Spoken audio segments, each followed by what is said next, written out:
The night I found out my 8-year-old daughter had been washing dishes at 3 in the morning. In a billionaire's kitchen, she was too weak to even stand. The sink was full of pink, soapy water from where her little hands had been bleeding. And Mr. James Hartford himself was looking at me like he'd just realized he didn't know a thing about the life of the woman who cleaned his house. My name is Dorothy Washington, and if you stay with me, I'll tell you how we went from that moment. My baby on a hospital bed, a social worker threatening to take her away, my boss realizing he'd been blind in his own mansion, to a custody war, a media storm, and a life I never believed someone like me was allowed to have, you know what I mean. 6 months before that night, I thought I had everything under control, at least as much as a single black mother, with an aging mom and a growing child, ever does. I was working as a maid in the Hartford mansion, this huge place with marble floors, a staircase that looked like it belonged in a movie, and a kitchen bigger than my entire apartment. And yeah, James was a billionaire founder of Hartford Technologies, the kind of man people write articles about. Self-made visionary, all those words that don't mean much when you're the one scrubbing his stovetop. To be fair, he was a better boss than most. He paid me double the normal rate, gave me health insurance, even a Christmas bonus, and I was proud of that job. I'd iron my uniform at night, tuck my daughter Maya into bed, kiss my mama Ruth on the forehead, and tell myself, "You're doing it, you're holding this family together." Then my mom started forgetting my name. At first it was little things she'd call me by her sister's name, leave the milk in the cabinet, ask where the bathroom was in the same apartment she'd lived in for 10 years. And I laughed it off until the night the neighbor knocked on my door at midnight, holding my mother by the arm, saying I found her in the hallway. Dorothy, she didn't know which door was hers. The doctors called it dementia, gave me pamphlets and prescriptions and long words like progressive and degenerative, and every one of those words sounded like money I didn't have.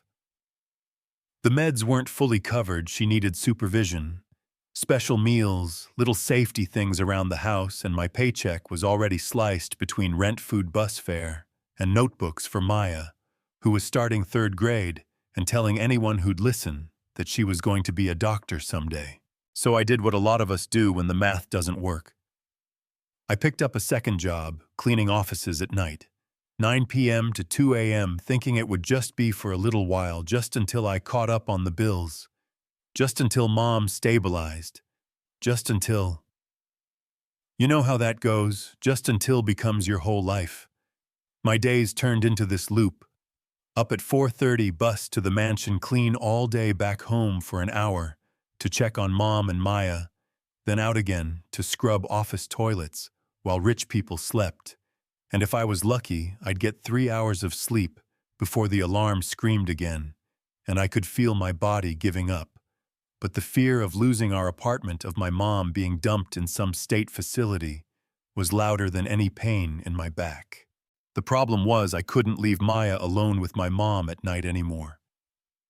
Mom would wander, forget doors, forget stoves, forget that she was supposed to be watching a child, so I did something I knew wasn't exactly by the book, but it felt safer than the alternative. I started bringing Maya with me to the Hartford mansion in the evenings. After my day shift, I'd keep her in the staff area while I reset the kitchen, have her do homework at the little table by the back door, and when I had to leave for the office job, she'd curl up on the couch in the staff lounge with a blanket and a couple of library books. I'd tell her, "Lock the door, don't open it for anyone but me. I'll be back before sunrise," and I convinced myself that a house with cameras, alarms, and a gate was safer than our building with its broken lock and shady neighbors. One night James threw this big dinner for some investors. I stayed late making sure everything was perfect, then rushed out to the office job. I came back to the mansion around 2:30 in the morning, dead on my feet, and walked into the kitchen to find a mountain of dishes, crystal glasses, china plates, silver, all stacked like a glittering disaster waiting for me. I did the math in my head. If I started, then I'd maybe finish by 5, then I'd still have to get Maya home, get her dressed, feed her something, and get her to school, and my brain just kind of short-circuited. I sat down just for a minute in a chair, leaned my head back, and the next thing I remember is sunlight leaking in and the sound of water. I opened my eyes, and there was Maya standing on a wooden stool, arms buried in soapy water, carefully rinsing a heavy plate. Her little fingers pruned white, her face serious like she was doing surgery. "Baby, what are you doing?" I whispered, my heart breaking and swelling at the same time. And she turned around with this proud smile and said, "I'm helping Mama. You were so tired I got most of them." Her hands were red and raw, and I hugged her and cried and swore it would never happen again. But when you're that exhausted and that broke, you blink, and it's happening again and again and again. Some nights I'd come back and find her already halfway through a sink full of dishes. Some nights I'd nod off in the chair, while she insisted on doing just a few, and little by little, my 8-year-old started carrying burdens that weren't meant for her small shoulders. She began falling asleep in class, missing days because she literally couldn't wake up. I'd call the school and say she has a cold or stomach bug, while staring at the balance in my bank app, and the warning letters piling up on the table, and every lie tasted like rust. But I was too ashamed to say, "We're drowning." Then came the night that changed everything. I wasn't there when it started. I was downtown wiping fingerprints off a glass conference table, thinking about whether we had enough rice to make it to payday. While back at the mansion, the grandfather clock in that marble hallway struck 3, and James woke up craving his usual glass of warm milk. Yeah, apparently billionaires have old man habits too. He went downstairs expecting a dark, quiet kitchen, and instead he heard water running, saw a small figure standing on a stool at the sink. School uniform, still on wrinkled and stained hair, messy eyes half closed with exhaustion, little hands struggling with a heavy pot, and he knew immediately it was Maya, because he'd seen her once or twice on school holidays, this shy little girl who used to hide behind my leg. "Maya," he said softly, not wanting to scare her, but she jumped anyway. The pot slipped, clanged into the sink, and she spun around with pure terror in her eyes. "Mr. Hartford, I'm sorry. I'm so sorry. Please don't fire my mama. I can go faster, I promise." That's what he told me later, how her first instinct wasn't to protect herself. It was to protect my job. He looked at her hands and saw the cuts and blisters, some of them fresh and bleeding into the soapy water.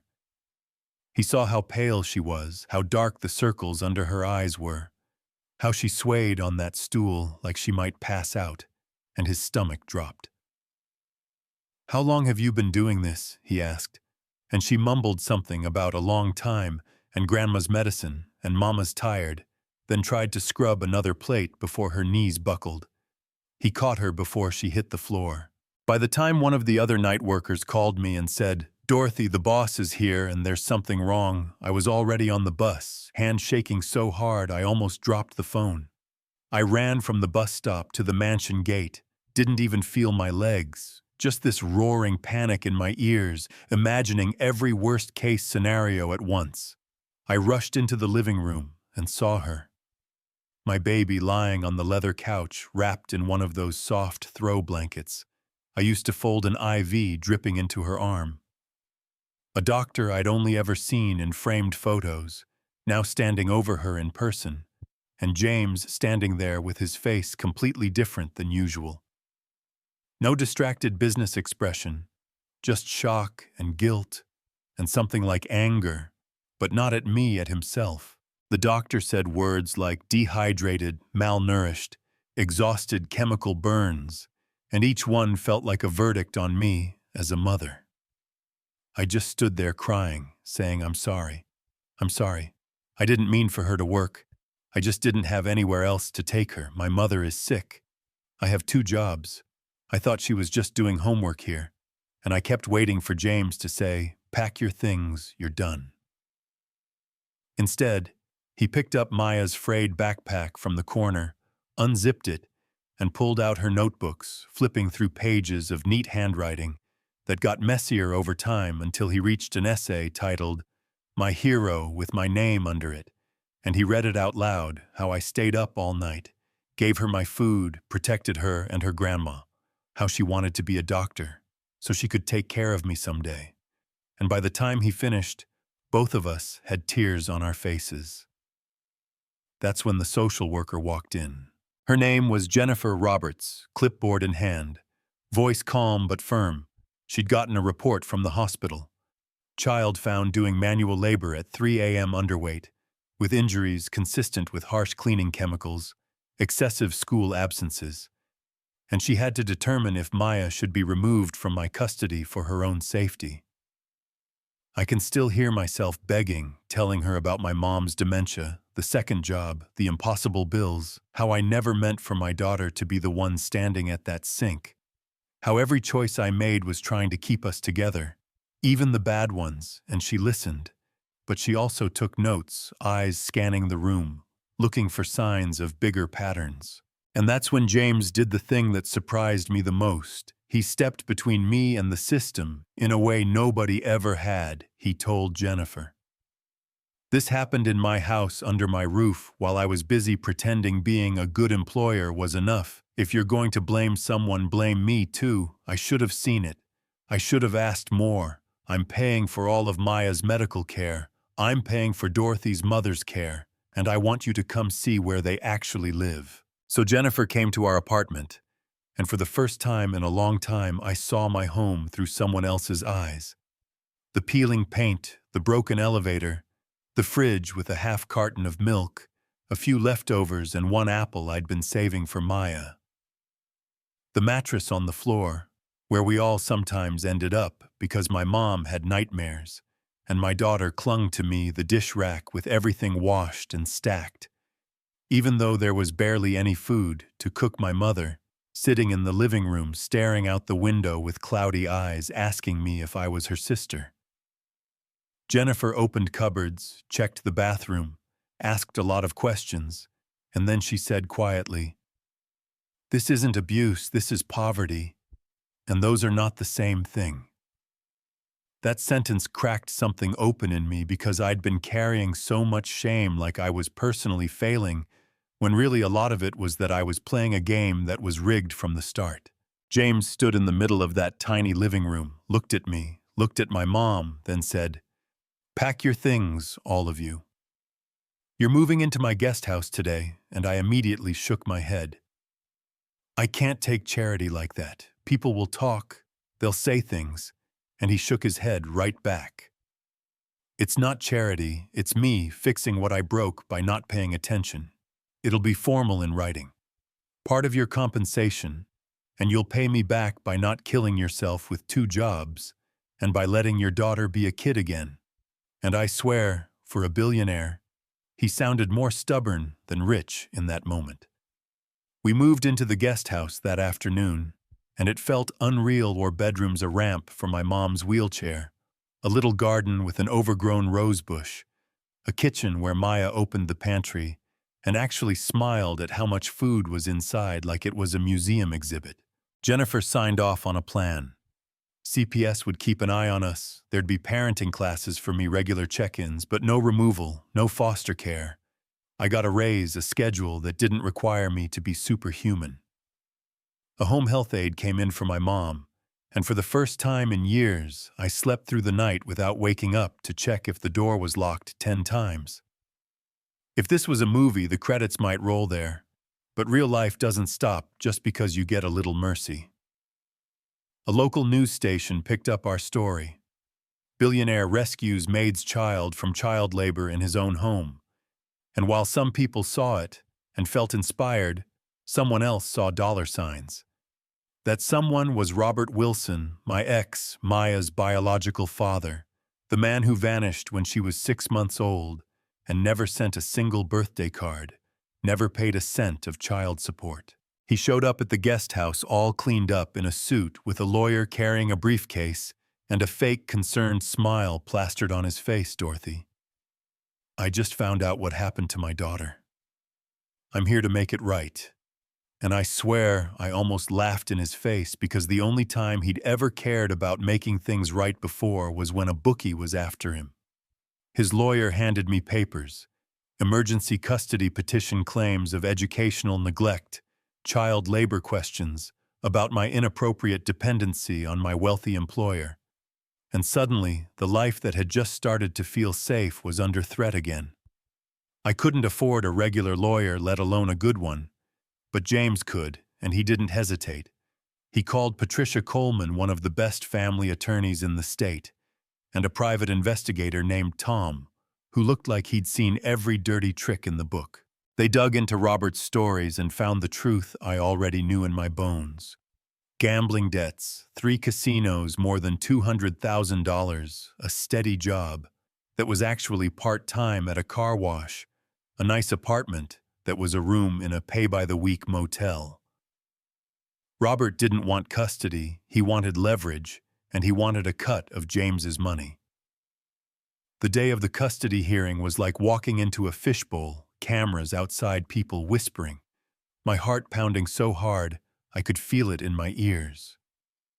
Maya squeezing my hand so tight I thought she'd cut off the blood to my fingers. Robert's attorney stood up and told this dramatic story about a poor child working in a mansion while her mother chased money about a billionaire with unclear motives, throwing in just enough insinuation about me and James to make the courtroom hum with gossip. And then Robert put on his performance, talking about how he'd turned his life around, found God, wanted to save his daughter. He even squeezed out a tear. It was almost impressive how shameless he was. Then Patricia got up, and it was like watching someone gently, calmly pull the rug out from under a liar. She asked him how much child support he'd paid in 7 years. 0, how many times he'd called Maya. 0, how many birthdays he'd been there for. 0, she put his casino debts into evidence, showed pictures of his motel room, played a recording from a supervised visit, where he told Maya that if she played along, Hartford would have to pay and they'd all be rich, but if she didn't, he'd make sure she never saw me again, and you could feel the judge's patience evaporating. And then Maya asked to testify. My first instinct was to say no, to wrap her in bubble wrap and protect her from all of it, but she looked me in the eye and said, Mom, I want them to hear me, and I knew I had to trust her. She walked up to that big wooden chair, her feet not even reaching the footrest, took the oath with this serious little frown, and then she told the truth in a way no adult could have done better. She talked about how I gave her my food when we didn't have enough, how I stayed up even when my eyes were closing, how I never told her to wash those dishes, that she did it because she loved me and was scared I'd lose my job. And then she turned to Robert and said, You're my dad on paper, but you were never there. You only showed up when you saw Mr. Hartford on TV, and I swear the whole room stopped breathing for a second. In the end, Judge Chen ruled exactly the way my heart had been praying. She said Robert was unfit for custody because he'd abandoned Maya for years and only reappeared for financial gain. She gave him supervised visitation only if Maya wanted it, and ordered him to start paying child support. She looked at me and said I'd made dangerous choices, but out of desperation, not malice, and she let my daughter come home with me under CPS supervision, with conditions, but still my baby, still my family. It should have ended there, but Robert wasn't done. He linked up with one of James's biggest business rivals, a man named Harrison Mills, and together they tried to spin our whole story into a scandal they could use to weaken James and force a buyout of his company. A private investigator camped outside the guest house with a long lens camera taking pictures of us having dinner. James pushing Maya on a swing, me carrying grocery bags, and the tabloids ran headlines like Billionaire's Secret Family and Did CEO Hide Love Child with Maid? And yeah, that happened. Kids at school teased Maya. Some people whispered that I'd slept my way into a mansion.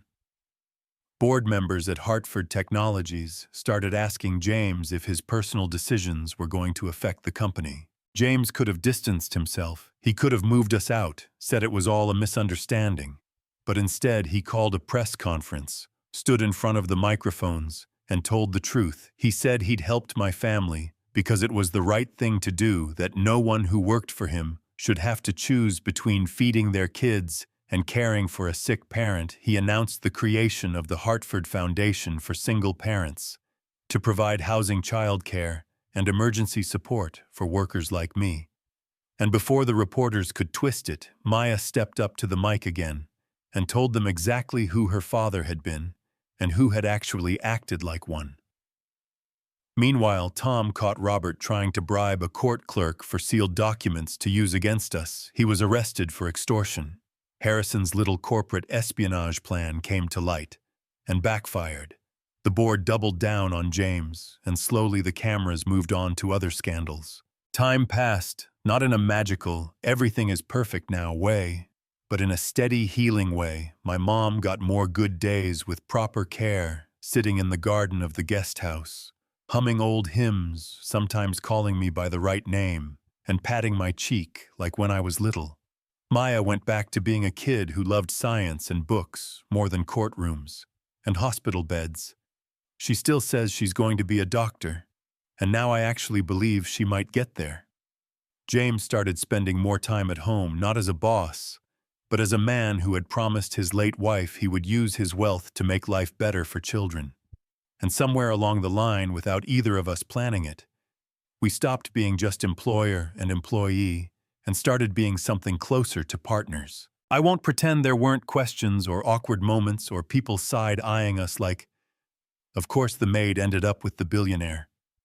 But the thing is, he never waved his money at me, and I never asked for it. He fought me on almost every favor he tried to do until I finally learned how to say thank you without also saying I'm sorry. When he eventually knelt under that oak tree behind the house and asked if I'd marry him, it didn't feel like some fairy tale where I'd been rescued from my lowly life. It felt like two tired people who had been through hell together, choosing to build something new with my mother, watching from her wheelchair, and Maya cheering like her favorite team had just won. So that's my story. A maid, a billionaire, a little girl on a stool at 3 a.m, a courtroom where my child had to speak more truth than most adults ever do, a system that almost took her away from me because I was poor and desperate, and a man with money who actually decided to use it to fix something instead of just writing a check and walking away. Now I want to ask you something, because this is where people always argue in the comments. If you were that judge knowing I let my 8-year-old wash dishes in the middle of the night, would you still have left her with me, or would you have said, no, that's it, she's done? Do you think a billionaire can ever really be in an equal relationship with someone who used to clean his floors? Or is there always going to be a power imbalance no matter how kind he is? Have you ever seen a situation where poverty got treated like abuse, or someone with power actually stepped up and did the right thing instead of hiding behind lawyers and PR teams? Tell me what you think, for real. Even if you disagree with me, drop your thoughts in the comments. Share this with someone who needs to hear that their struggle doesn't automatically make them a bad parent. And if stories like this make you feel something, angry, hopeful, conflicted, hit like, subscribe, and stick around. Because the more we talk honestly about money power and who gets to keep their kids, the harder it is for people like Robert and Harrison to twist the narrative without being called out.